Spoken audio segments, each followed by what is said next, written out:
We are going to continue our discussion of the course Fiction in English in our class today. In the earlier class, we talked about the origin and development of the English novel. We traced it through the different periods in the history of literature. We also discussed one prescribed novel in detail, that is Wuthering Heights. We covered the plot, the characters, the themes, and the narrative technique in the prescribed novel Wuthering Heights. In the class today, we are going to take up Albert Camus' novel, The Outsider. The Outsider has another title to it, The Stranger. This novel was originally written in French and it is titled L'étranger. L'étranger in French means the stranger. The American publication of the book in English is titled The Stranger. The British publication of L'étranger in English is titled The Outsider. The Outsider and The Stranger are one and the same. They are a translation of Albert Camus' original French novel, L'étranger. So do not get confused between the two titles. In your SLM, the title that we are using is The Outsider. So throughout the lesson, I will be referring to the novel by the title, The Outsider. Before we jump into the plot of The Outsider, we need to know some background to The Outsider. In your SLM, Unit 7 contains information about The Outsider. It gives you the background, the plot, and the character study. Now, I'll briefly tell you about the background, something that you should know to understand the novel. This novel is set in Algiers at a time when Algiers was colonized or conquered by the French. The period is the World War II. In the year 1946, the French had occupied Algiers, and this novel, The Outsider, is also published in 1946, the year in which it was occupied by France. So you will find in the background to the novel a deep sense of imperialism. So when we look at the different characters in the novel, when we look at the plot in the novel, we have to remember the background that this is a country that is under foreign occupation now. Other important things we will discuss as we move ahead with the discussion on the novel. Before I started the class, I informed you all to keep your SLM open and go to page number 112. On page 112, we have a discussion on the plot, and as I told you, in a while from now, I'll be reading from your SLM. I'll be reading the passages written, so if you have the SLM, you can follow me as I read from the SLM. After we have a look at the plot, we will also talk about the characters, the themes, and the narrative technique. But remember, these are not separate watertight compartments. When we talk about the plot, we will also be talking about the characters. We'll be also mentioning what the narrative technique is, and invariably the themes used in the novel will also be discussed. So there are no watertight compartments, but for a better understanding of the novel and especially to write good answers in the examination, dividing a study of the novel into these 4 broad headings would be more useful. Now, coming back to the plot of The Outsider, we can look at The Outsider from the broad timeline in which the novel is set. The novel is basically divided into 2 parts. When I read from your SLM, you will know what these 2 parts are. For now, you should know this much, that this novel, The Outsider, opens with information about the death of Madame Meursault at the old age home. Who is Madame Meursault? She is the mother of Meursault. And who is Meursault? Meursault is the central character in The Outsider. He is the narrator. He is also the protagonist. So the novel opens with the news of the death of the protagonist's mother. The protagonist is a young adult, but his mother does not stay with him. She is an old woman, unable to take care of his mother by himself because he stays alone and because he has long job hours. Mersault has put his mother in the old age home, but as the novel proceeds, we understand that neither does he regularly go to visit his mother, nor does he have regular correspondence with his mother. So, strangely, the novel opens with something very negative, something morbid. We hear about the death of the mother, and it opens something like this. Mother died yesterday. Mother died today. Mother died today. That is the telegram he receives from the old age home informing him about his mother's death. Okay, as we learn about the death of his mother, things move fast because now Mersault has to go to the old age home, perform his mother's funeral. He has some things to sort out here. He has to take leave at the place where he's working. Then he lives in an apartment building. We know about a few of his friends and acquaintances. We also know about, in the course of this same time, about one of Mersault's friends. He's named Raymond. Raymond has a mistress. We learned that he has learned that his girlfriend has been cheating on him, and he has tried to round her up. Now this girl goes and reports the issue to her brother. So we have the presence of Raymond, we have the presence of his mistress, we have the presence of the girl's brother and the brother's friend. We also see a character, Salomono, who loses his dog. The reaction of Salomono losing his dog and the reaction of Mersault losing his mother are completely contradictory. Here is one man, Salomono, neighbor to Mersault, who has a pet dog. He has nobody else in the family. He never takes good care of his dog as long as the dog was with him. He was very cruel, very harsh. He did not even feed his dog properly.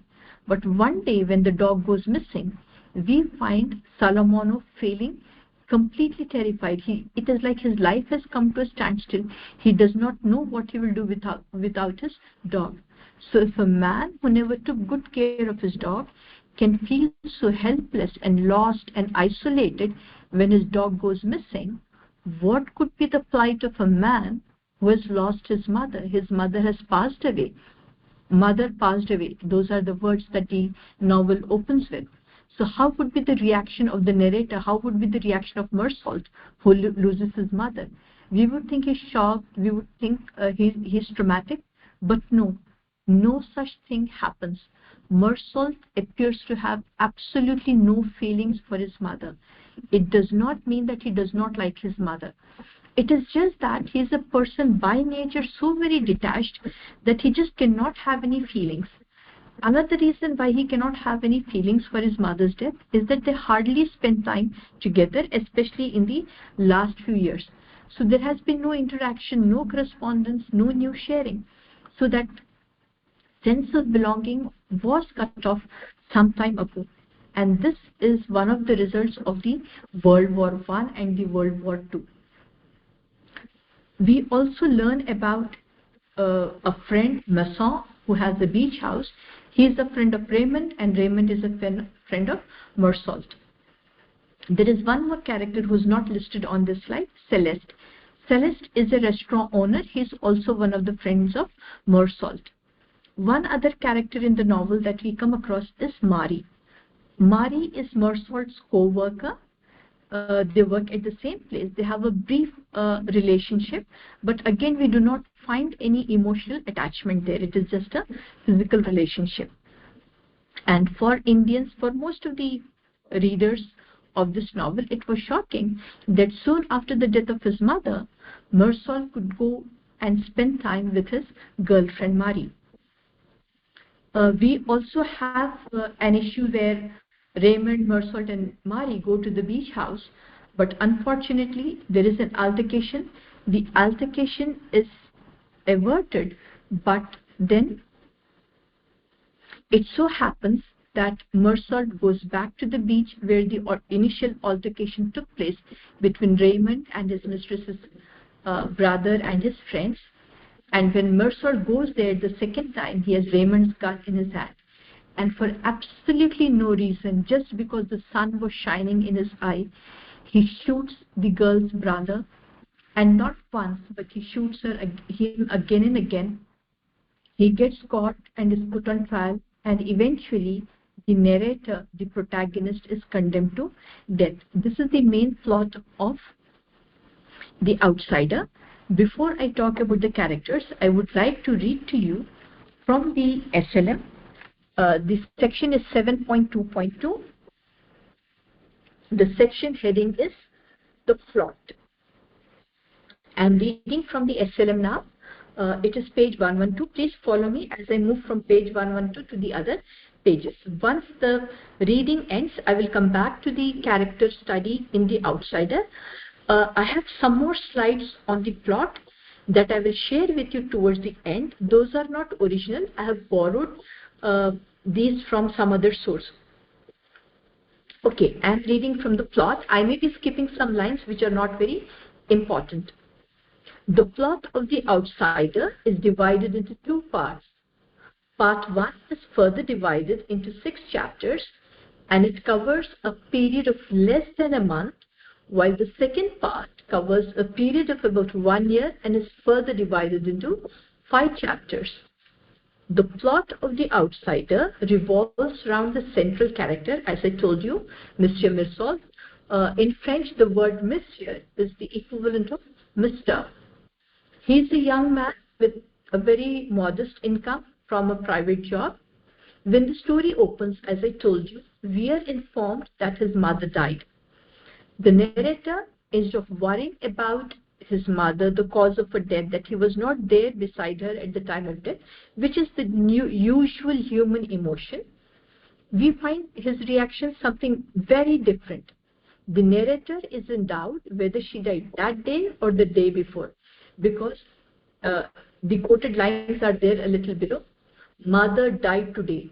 That is today of the telegram, and he does not know whether today means today or the day before. The narrator is in doubt whether she died that day or the day before. He is informed about the death of his mother through a letter from the warden of the Home for Aged People. The opening lines of The Outsider are quoted below, and I quote, "Mother died today, or maybe yesterday, I can't be sure." The telegram from the home says, now these are the exact words of the telegram: "Your mother passed away. Funeral tomorrow. G. Sympathy." Which leaves the matter doubtful. It could have been yesterday. So now Mirsault is left thinking. These people sent him a telegram informing him that his mother passed away, but they did not say when. They are only informing him about the funeral that will take place the next day. Look at the choice of words. The first 3 words, "Mother died today." These are the words of the narrator. These are the words of Mirsault. He is using the word died. Look at the words used in the telegram by the people of the Home for the Aged. Your mother passed away. These people are more careful. They have used a euphemism for died. They are not using the harsh word died. But for the narrator, it is reality. If she is dead, she is dead. It is not going to make any difference to him if he uses the words passed away. Okay, I'm continuing. The very casual and matter-of-fact opening enables the reader a glimpse into the character of Mirsault. It also sets the tone of the novella. It is a short novel, hence the word novella is being used. The first-person narrative style bonds the reader with the narrator because he's talking to us directly. So we develop a bond with the narrator, the protagonist, and build sympathy for the central character that has just lost his mother. The opening paragraph also unravels the plot. Mirsault had sent his ailing old mother to the old age home because he could not afford to maintain her. He had felt that she would be more comfortable and taken good care of in the old age home. Mirsault's intention is seemingly to provide a decent and comfortable life to his mother, which he could not. So he opts for the old age home in her interest. However, in the later part of the story, this is held against him during the trial. He is on trial because of the murder, but the murder trial revolves more around the death of his mother, about him not taking care of his mother, and it holds him responsible as a person who's uncaring. Next paragraph. Mersault leaves to attend his mother's funeral. He finds everyone being sympathetic to him. At the home for aged people, Mersault declines to look at his mother's face for no particular reason. Generally, people try to have a last look at the departed person. The family members in any family where there is a funeral look at the face of the person one last time. When he goes to the home for the aged people, he refuses to look at the face, but not because he does not like his mother. There is no reason. He just doesn't want to look at it. He sits in vigil, sipping coffee and smoking a cigarette when it is offered to him. He even dozes off now and then during the vigil. In the Christian tradition, when a person passes away, until the funeral takes place, people hold vigil. That is, there is always somebody or the other, especially from the immediate family, who will stay awake next to the dead body. He is also sitting there, but though this is normal, I mean, we cannot hold him responsible for doing anything bad as sipping coffee or smoking, but for other people, this is wrong. He's the son, his mother passed away, he's sitting next to the body, having coffee, smoking a cigarette. He also falls asleep for a short while, not because of disrespect, but because he's tired, he has come from job, he had a journey. I'm continuing to read. He is not overcome by emotion at any point in the novella for his mother's passing away. The gatekeeper of the home, the warden, and Thomas Perret, his mother's supposed fiancé, and a close companion at the home are characters whom we encounter again at the trail. These are the characters that I did not mention in the earlier slide, but they are mentioned in a later slide. Next paragraph. Returning from his mother's funeral, Mersault comes in contact with Marie, a former employee at his office. All these characters are mentioned on the slide that is there on your screen now. Returning from his mother's funeral, Mersault comes in contact with Marie, a former employee at his office. The flirtatious meeting ends with their going to a comedy film the next day. Again, this is something that may shock people. A son returns from his mother's funeral, flirts with a colleague, and then goes to watch a movie. And not just any movie, but a comedy movie. When Marie hears that his mother died a day before, she startles, but still goes ahead with the movie plan. Soon the two develop a romantic relationship. We also learn about Mersault's neighbor, Raymond Sinte, his Arab girlfriend, her brother, and his Arab friends. Algiers is basically populated by Arab population. And another neighbor, Salamono, and his dog. We are also introduced in the course of the dark and poignant tragic story to Celeste, who is Mersault's friend, and to Masson, who is Raymond's friend. Next paragraph. One day, Raymond approaches Mersault and requests him to draft a letter to his Arab girlfriend, whom he suspects of cheating him. The letter is meant to trap her into meeting him one last time. And see, this novel is narrated through Mersault. We know only as much as Mersault knows. That is why this is a technique that Albert Camus utilizes. How will we know the background to the relationship between Raymond and his girlfriend? It is because the letter is being written by Mersault that we get to know the background. I'm continuing to read, and I'm now on page 114. As expected, the girl arrives and a fight starts between them. Hearing sounds of assault, a neighbor calls in the police. Later, on Raymond's request, Mersault testifies in favor of Raymond. The girlfriend and her brother hold a grudge against Raymond and plan to attack him for revenge. In the meantime, we learn about another neighbor, Salamono, and his dog. He ill-treats his dog, swears at it, and kicks and drags it. Most neighbors feel offended by Salamono's cruelty to his dog. Mersault also tries to speak for the dog, but Salamono continues with harsh treatment to the dog. One day the dog is lost, and Solomono becomes very distressed.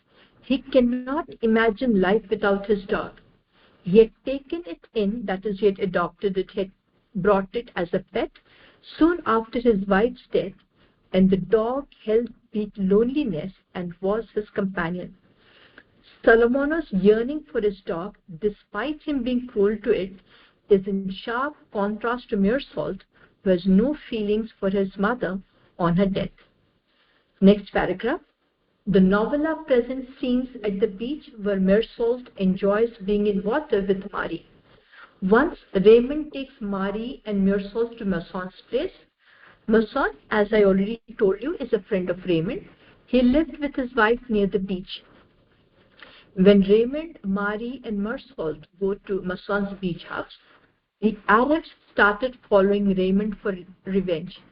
Raymond, in anticipation of the attack, had a revolver ready with him. Meursault, on an impulse, takes away the revolver from Raymond and keeps it with himself. This is such a very tragic situation. See how caring Meursault is. He knows his friend is carrying a weapon, and he knows his friend is angry. He knows his friend may shoot one of the brothers, and he may be jailed or he may be arrested. To protect his friend, because he did not want any violence, he takes the revolver and keeps it with him. And unfortunately, that becomes his own tragedy. I'm continuing to read. At the beach, they're attacked by the Arabs, and Raymond receives a cut on his hand and mouth. Mason, because the gun is with Meursault, Raymond could not use it. Masson and Meursault help him back to his home. Meursault returns to the beach, and when he comes again, he returns to the beach for no good reason. He just wanted to go, and he went. There is a deep sense of meaninglessness throughout the novel. Meursault returns to the beach, and when he comes across the Arab who had inflicted wounds on Raymond, he finds the sun bearing down heavily upon him, and once again, on an impulse, he takes out the revolver and shoots the Arab dead. We don't know why he shot the Arab. He was not so close to Raymond that he would try to take revenge on his friend getting hurt. So it is very surprising that one, he carried the weapon with him. He had to encounter the brother there. He had the weapon with him. Everything seems to be so coincidental, so very tragic. Next paragraph. The story shifts to the scene where Meursault is arrested. He has already confessed to his crime. However, the legal process is long drawn out. Part 2, remember, runs for about a year.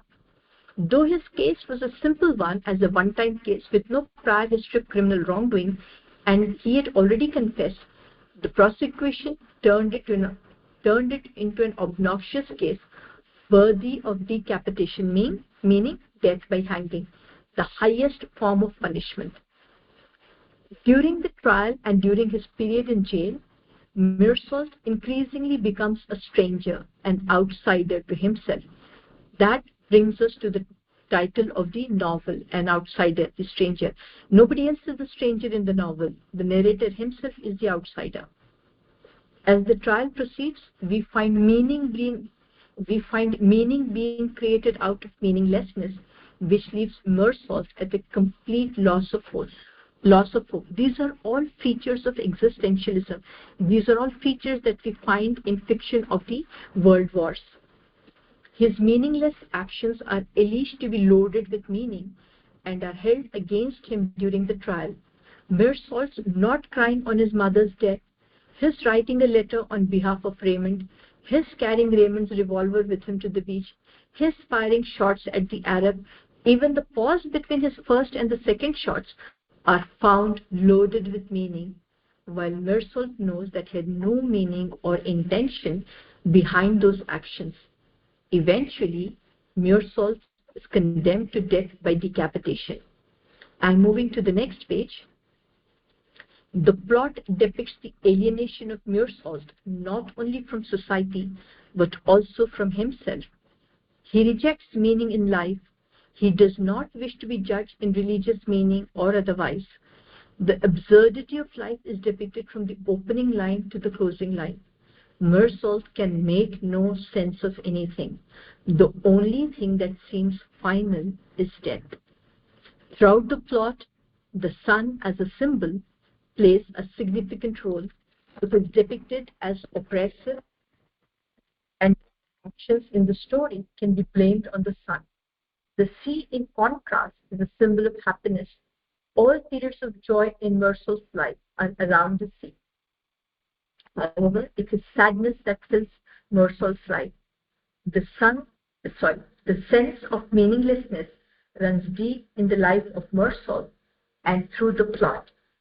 And with this, the discussion of the plot ends in your essay. With this, we move to the study of character portrayal from the outsider. I'm taking it back to the slide. We are looking at the slide where almost all the characters are listed. We have already told you that Mersault is the main character. He is the protagonist. He is the narrator. The whole of the story is told to us from his point of view. Apart from Mersault, in the very opening lines, we are introduced to his mother, who has just passed away, and it is time for a funeral. A woman that we are introduced to in the course of the novella is Mari. She is a co-worker. She had earlier been in the same place as Mersault. They meet one another soon after his return from the mother's funeral. They have a flirtatious relationship. They enter into a romantic relationship, go to the beach, and we find that these two continue to be in a relationship until he gets arrested. Raymond, as I told you, is his friend and neighbor. He has a girlfriend, his mistress. He suspects that she's cheating on him, and there is an altercation between him and her. This girl goes and reports to her brother. The brother and his Arab friends hold grudge against Raymond, and they want to take revenge against him for having been brutal to their sister. Another person introduced in the novel as a foil, as a contrast, is Salamono. When I was reading from the plot as given in your SLM, we read about Salamono and his dog, how he used to ill-treat his dog, how his dog became his pet dog after the death of his wife, and since then, this dog was his only companion in the house that he was residing in. Though the neighbors try to intervene, though Mersault tries to speak in favor of the dog, Salamono continues with his ill treatment of the dog. But one day, when the dog is lost, when the dog goes missing, Salamono feels that his life has no more meaning, that is lost without the dog, and we find him in a very, very helpless situation. This, as I told you, is a great contrast to Mersault's losing his mother. Salamono has lost his dog. Mersault has lost his mother. For Mersault, there is no emotional feeling, but Salamono is very distressed at the loss of his dog. One another character is Celeste. He is a friend of Mersault. He owns a restaurant where Mersault would generally go.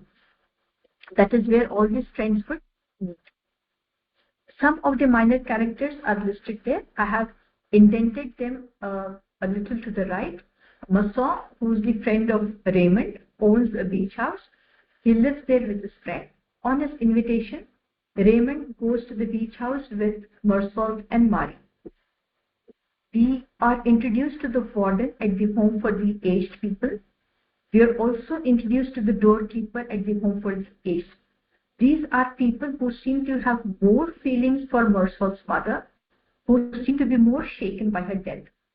One other character introduced by name in the novella is Thomas Perret. Though we are not directly told that Thomas Perret and his mother were engaged, we are given to understand that his mother was very closely acquainted with Thomas Perret, who was also an inmate in the home for the aged. They were in love.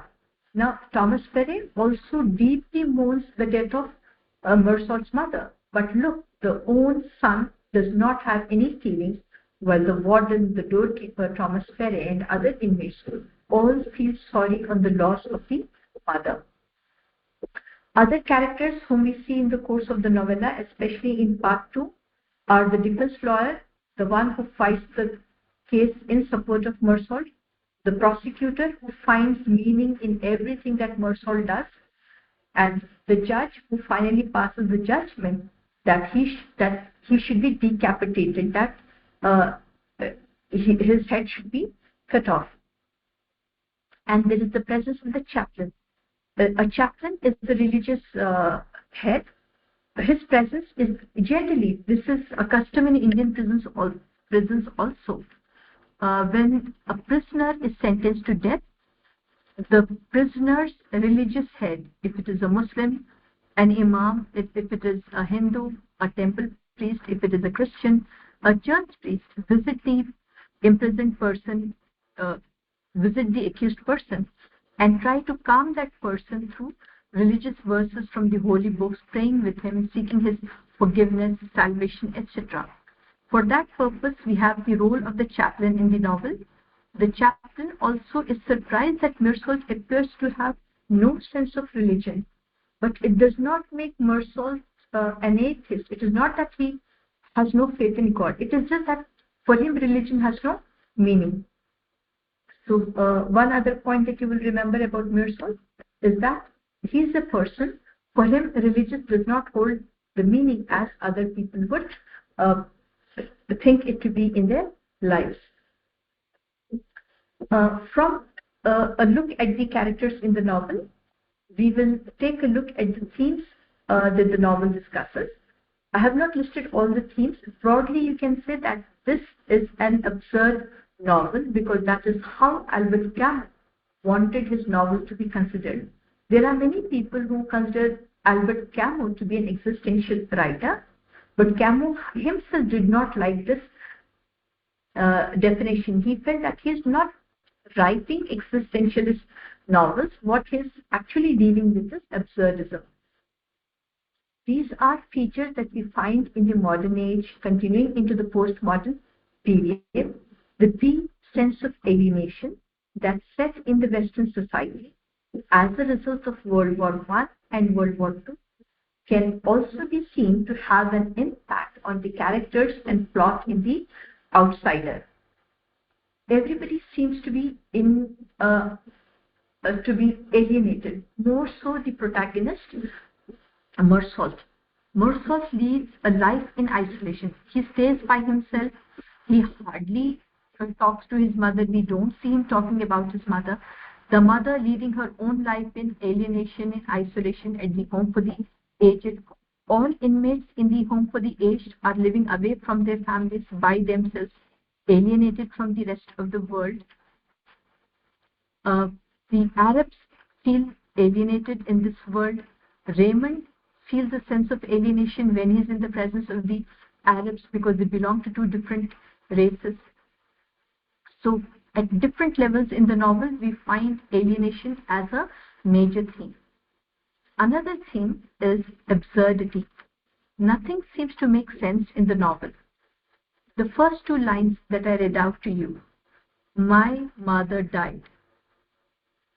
Your mother passed. Look at the difference in the language as I pointed out earlier in the class. There is so much absurdity attached to the first two sentences.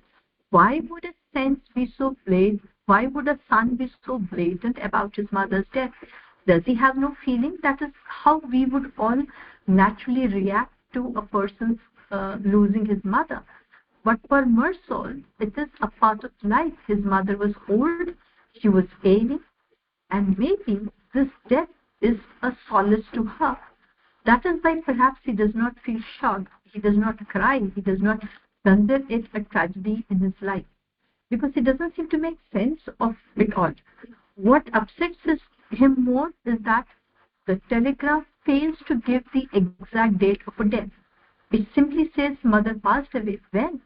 For him, when is more important, not the actual act of losing his mother. There's so many things happening in the novel, one after the other, linked to this theme of absurdity. Why did Meursault have to take the revolver from Raymond? No specific reason. The gun could still have been with Raymond, And Mursal could have assured that he does not take it out to shoot the Arabs. Or Mursal could have thought, if there is a threat to Raymond's life, then he better carry the revolver on him. What makes him take the revolver? What makes Raymond give up the revolver? For a person who's afraid of his life, to give away his revolver to his friend is also something that we find absurd. Other scenes or situations in the novel that lend absurdity.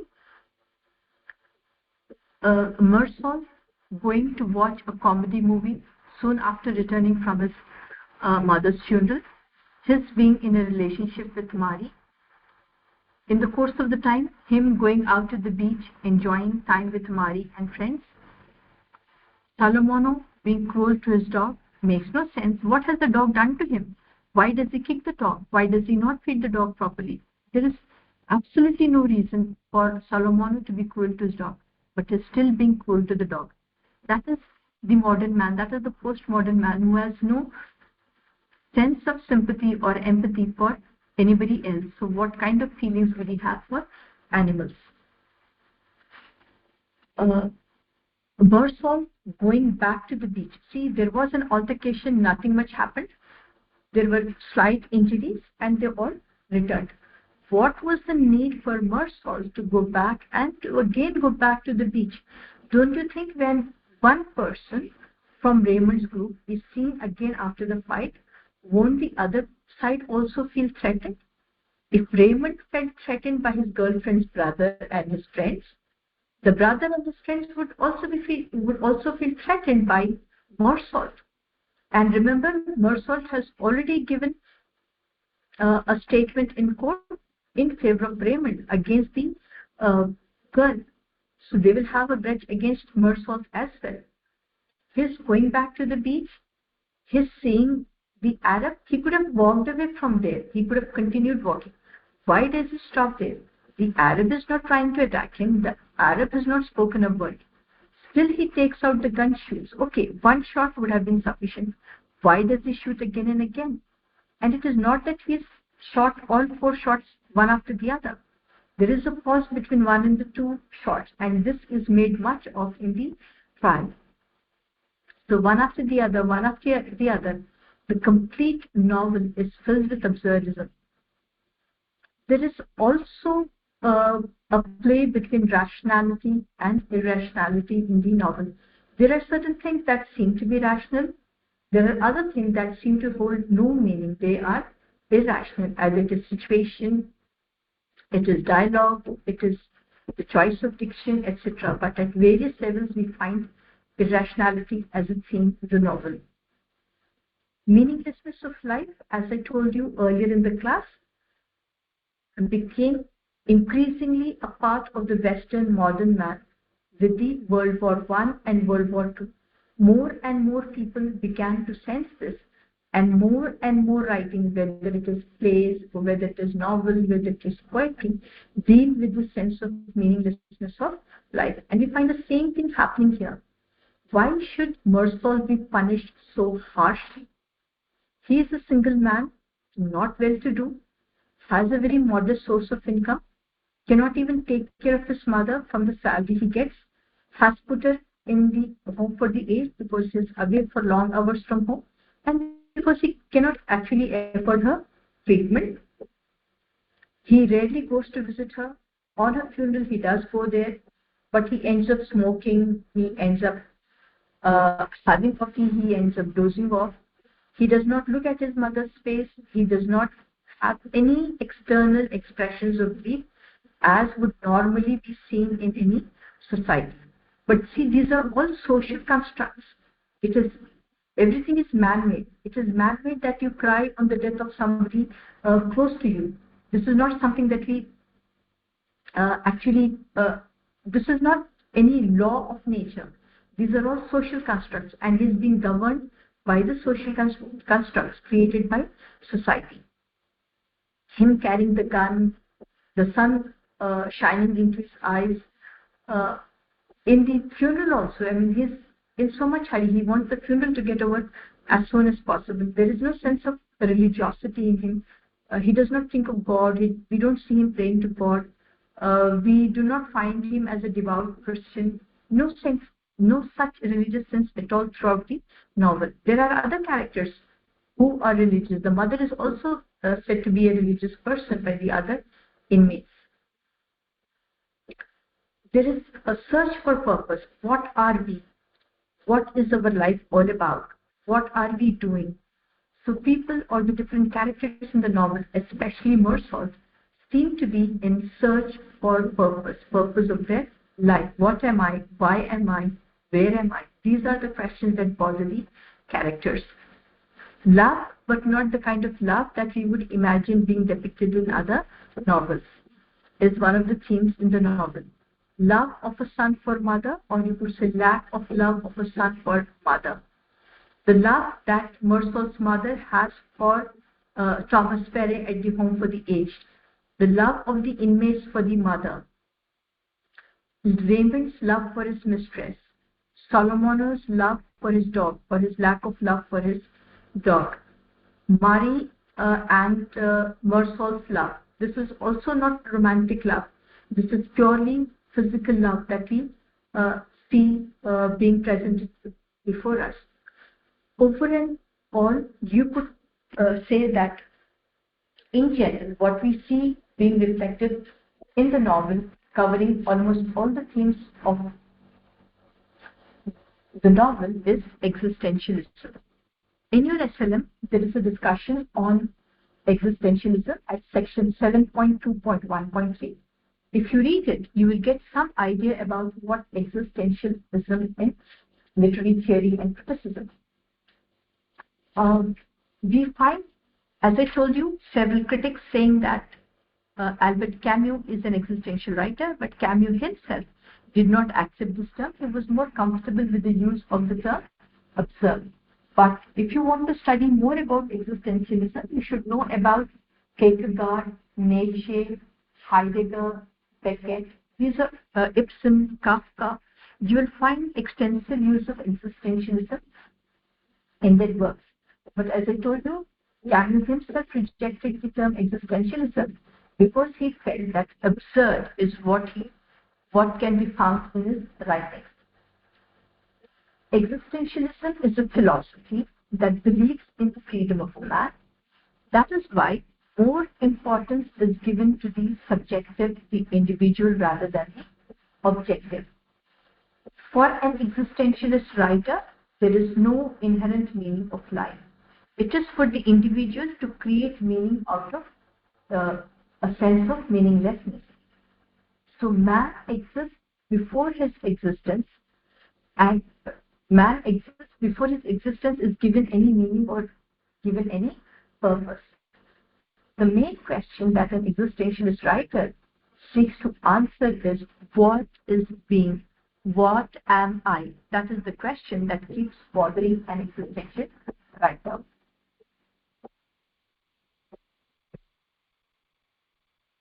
From here, okay.